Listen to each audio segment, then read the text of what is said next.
Dad, remember that gymnastics routine from yesterday? The one with the bride who stripped off all her clothes. The atmosphere in the wedding reception hall went dead silent at my daughter's words. Just as the bride was about to read a letter to her parents, 5-year-old Tina blurted it out. The bride's face turned to stone, and Luke, who was holding Tina on his lap, looked like he'd seen a ghost. As the eyes of everyone in the hall turned towards our table, Tina continued, "Why would she undress if it wasn't bath time? You'll catch a cold if you undress anywhere other than the bathroom." To a child, it might be an innocent question, but adults instantly understood the implication. The hall couldn't settle down. The murmur was still there. Luke took Tina outside, and the female host, although shaken, tried to continue the ceremony. Encouraged by the host, the bride tried to resume reading her letter, but her voice was clearly trembling.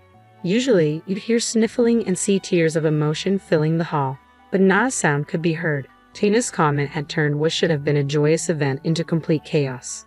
"I'm Bianca, 33 years old, and I live with Luke and our 5-year-old daughter Tina. Luke has a brother who got married a bit late at 40 to a much younger woman, who's 28. Finally, they decided to tie the knot. At the family meeting about the engagement, my brother-in-law seemed utterly smitten with his fiancée.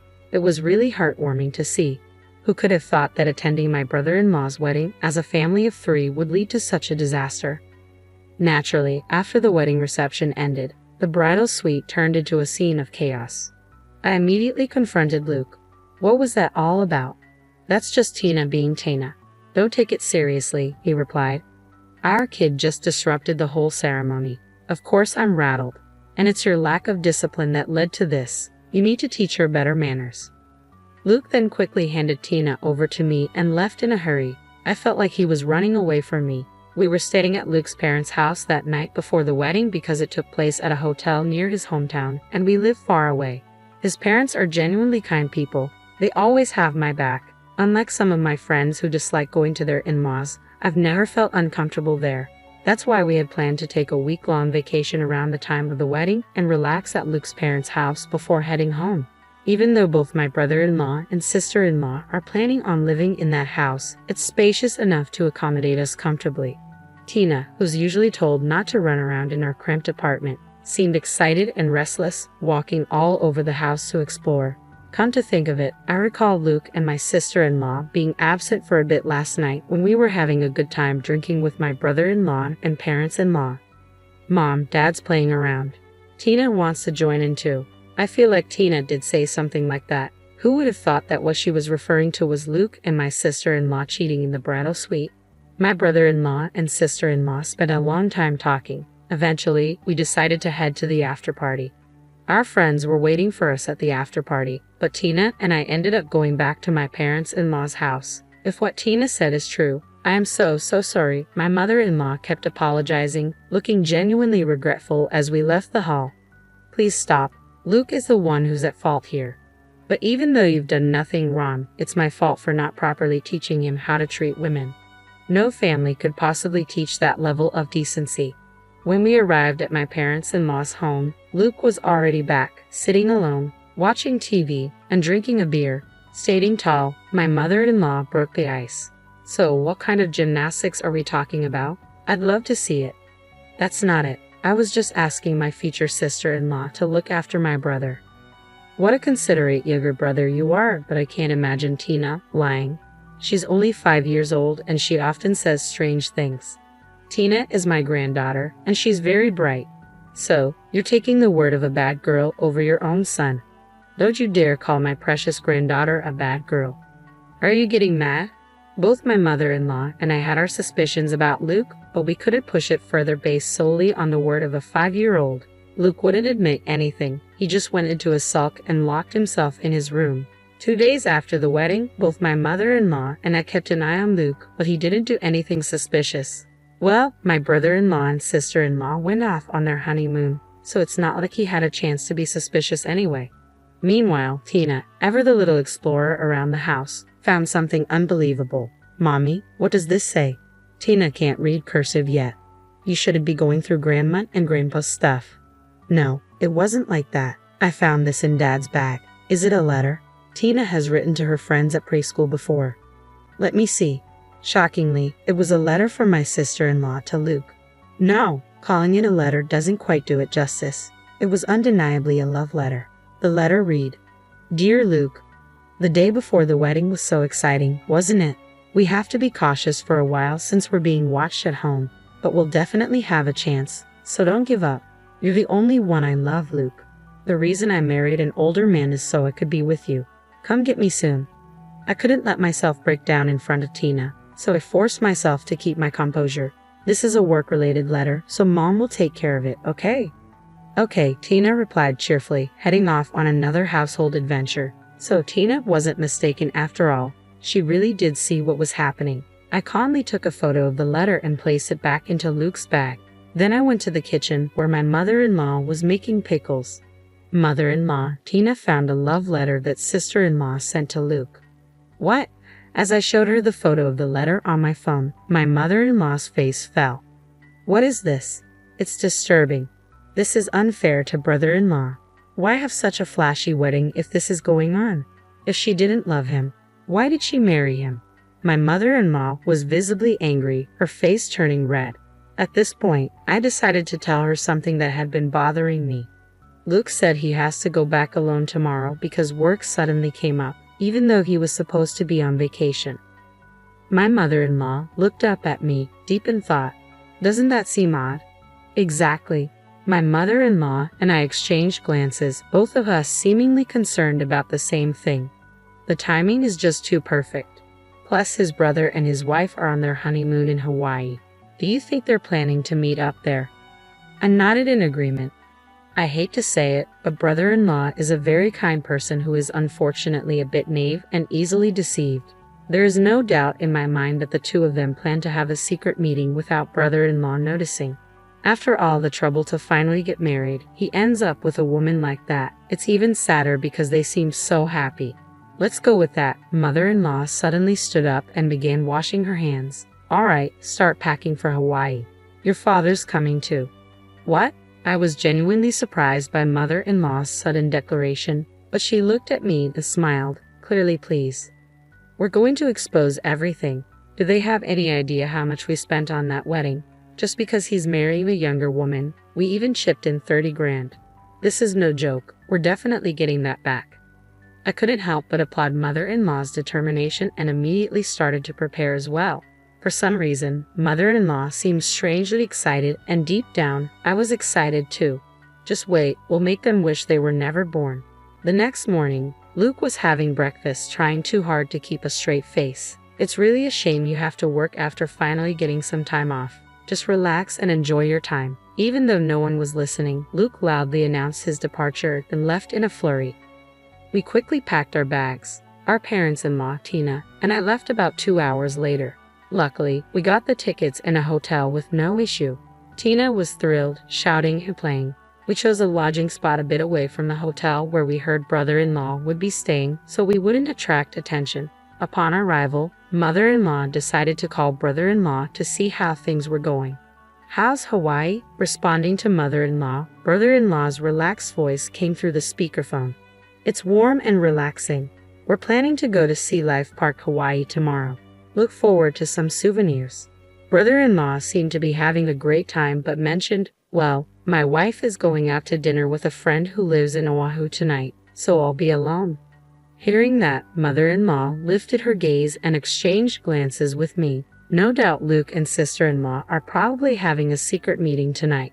Well, enjoy Hawaii. Mother-in-law decided to hang up, perhaps concluding that now was not the time to say anything. It's sad for brother-in-law who is in the dark about all of this. Who would have thought we'd catch Luke and sister-in-law on a date as soon as we landed? Though we have valuable information, my emotions were a mess. I wished it were a lie. I wished it were just sister-in-law's one-sided affection, but Luke had followed her all the way to Hawaii.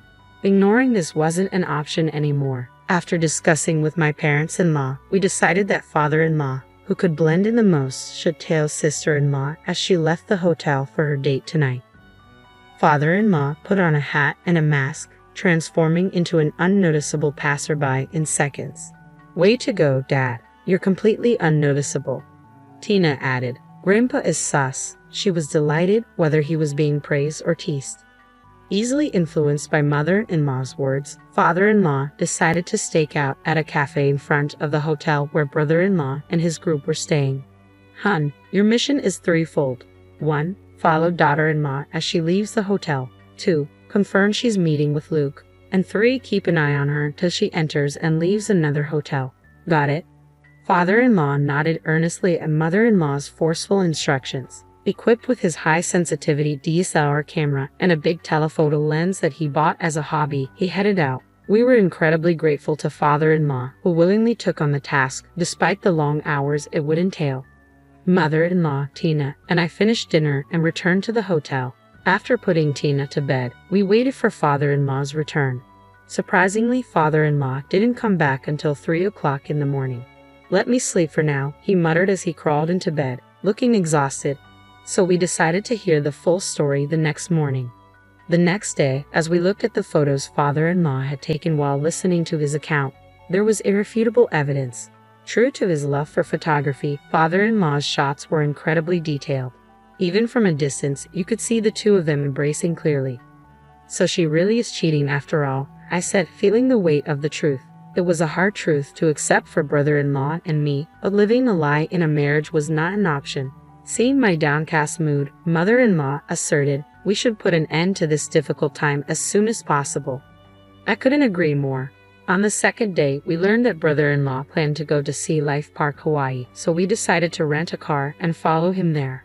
Inside the park, we left Tina with father-in-law while mother-in-law and I walked around. Soon enough, we spotted brother-in-law and his wife. Brother-in-law was genuinely interested in the aquarium displays, while sister-in-law was glued to her phone, showing zero interest in the aquatic life. Just as we were about to approach them, mother-in-law's phone rang. Apparently, father-in-law had spotted Luke coming out of the restroom. They're probably planning to meet discreetly here as well without my son noticing. You're probably right. Let's wait for that moment. We kept our distance and waited for sister-in-law to make a move. As expected, within 10 minutes, she left brother-in-law, who was busy looking at souvenirs, and started walking somewhere. We discreetly followed her to a less crowded exhibit area. When she found Luke, she immediately leaped into his arms and hugged him. Seeing this without any regard for others, something inside me broke. I couldn't hold back any longer. I marched up to the embracing couple and pulled them apart. Luke was shocked, his eyes wide open at my sudden appearance. I unleashed several slaps on him right then and there. Ow, stop it. I honestly don't remember how many times I hit him. I hit him before mother-in-law stopped me. She grabbed sister-in-law, who tried to escape when we showed up. How dare you deceive my precious son? Sit down. Frustrated, Luke and sister-in-law sat down on the floor. To avoid causing a scene, we moved to the rental car. Brother-in-law was already in the car, looking sad. It seemed he'd heard about what happened from father-in-law. In the minivan, we pushed Luke and sister-in-law into the farthest back row while mother-in-law and I sat in the second row to block their exit. "When did you start cheating?" I demanded. "I'm not cheating or anything. Why are you all even in Hawaii?" Luke retorted. "What about you? Why are you here?" "I'm here for work." "Don't lie. You came chasing after this woman, didn't you?" "It's a coincidence." Even then, Luke still tried to deceive us. So I confronted him with the evidence, photos that father-in-law had taken. "We can see you two were having fun until around 3 o'clock a.m. Father-in-law followed you." Luke sighed heavily. Sister-in-law kept her eyes down and said nothing. "So what Tina said during the wedding reception wasn't a lie, was it? You two were exercising the night before the wedding, weren't you?" Look, I was in a tough spot too. I was bothered when sister-in-law came on to me. I told her multiple times that I have a loving wife and daughter, so it can't happen, right? Just then, Luke started to shift all the blame onto sister-in-law, who responded with an incredulous "ha." Grabbing Luke, she yelled, "Who is the one saying leave my brother and be with me?" "No, I never said that," Luke shot back, and their argument began to heat up. Back and forth they went, arguing about who said what. I didn't come to Hawaii to listen to this nonsense. Finally, I couldn't hold back any longer. "Enough. I don't care who initiated it. Why can't you just apologize when you clearly betrayed me and brother-in-law?" "I'm the victim here," Luke insisted. "If you try to dodge responsibility anymore, I'll make your life a living hell." "What are you planning to do?" Let's just say I'll make sure everyone in your social and work circles recognizes you as the fool who slept with his brother's wife. What's the point in doing that? Well, if people aren't warned, you might try to make moves on their wives or girlfriends. I would never do that. You've already done it, haven't you? He had no comeback. Luke fell silent. It turned out that during a family dinner that had doubled as a meeting to sort things out, sister-in-law had developed a liking for Luke. Luke didn't mind the attention and continued a casual relationship with her. Bizarrely, Luke even suggested to sister-in-law, "Why don't you first marry my brother, get a share of his wealth, and then divorce him and marry me?" For some unknown reason, sister-in-law seemed to go along with it. Unbelievable. To be swayed by these two, Luke, who is supposed to be my husband, now looks utterly repulsive to me. "This dirty man is all yours. I don't want him anymore," I said. Sister-in-law, surprisingly pleased with my words, turned to me and smiled. "Really? What was all that fighting about just moments ago? But let me tell you, a man like this will definitely do it again. Cheating outside is one thing, but hitting on a family member is just sick, especially when he falls for a terrible woman like you. There's no cure." Sister-in-law, entirely unfazed by my words, smirked as if she'd won. "Is that a cry of defeat?" I wondered. "Well, do enjoy your few months together then." Even Luke joined in, grabbing sister-in-law's hand and starting to celebrate. What an incredibly cheerful pair they are. "Because of you, I spent $30,000 on a wedding we didn't even need to have. I expect that money back. I'll also be seeking compensation in the divorce proceedings." "I expect $20,000 from each of you," I stated firmly. Hearing my mother-in-law's demand, sister-in-law suddenly shouted, "That's totally unfair." Luke joined in, saying, "As if we can afford that. If you don't pay, we'll go through lawyers and take this to court. If you two can find happiness under a $70,000 debt, be my guest." "This is outrageous. We just love each other a little," Luke protested.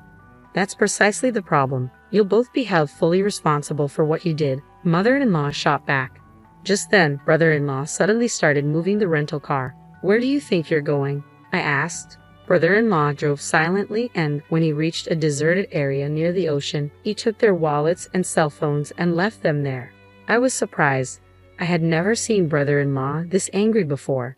As the rental car pulled away, their cries of "Don't leave us here, please come back," echoed. "Watch out for snakes and mongooses, okay?" I waved cheerfully as I said this. I wondered how long it would take them to walk back to town from here. I hoped they made it back safely. Just then, I received a call from father-in-law. "Tina is looking for you, Bianca," he said. "We decided to head back to the aquarium. Let's enjoy Hawaii while we're here." "Absolutely," I agreed. We returned to the aquarium. At the large tank, brother-in-law was holding Tina's hand, both engrossed by the sharks.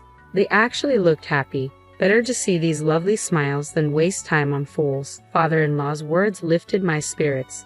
Brother-in-law also appeared quite relieved, which was surprising considering he was just betrayed by his new wife. I bet he's hurting inside. I know I am, being betrayed by Luke. But I refused to shed tears over them, and I thought brother-in-law must feel the same. Later on, brother-in-law and sister-in-law's divorce was finalized. Only 5 days had passed since the wedding reception, but brother-in-law returned all the wedding gifts to the guests. I also finalized my divorce with Luke, and Tina would now be living with me. I ended up getting all the assets in the divorce settlement, and we agreed on $400 per month for child support. Luke, ever conscious of what others think, easily agreed when my parents-in-law and I, through our lawyers, demanded money from him. He ended up shouldering a $70,000 repayment. But you can't control what people say. Rumors spread easily that he had an affair with his brother's wife and even followed her to Hawaii. Friends began to distance themselves, and even at work, the rumors got around. He got transferred from his high-performance sales team to a basement document storage area. It's been a year now, and I'm still on good terms with my in-laws. Just the other day, while looking through a school backpack catalog with my soon-to-be elementary school daughter, she said, "Grandma will buy it for you." "No, Grandpa will buy it," I teased. "It'll be a lasting joke." The room went silent when Tina said, "Let's settle this with a gymnastics competition."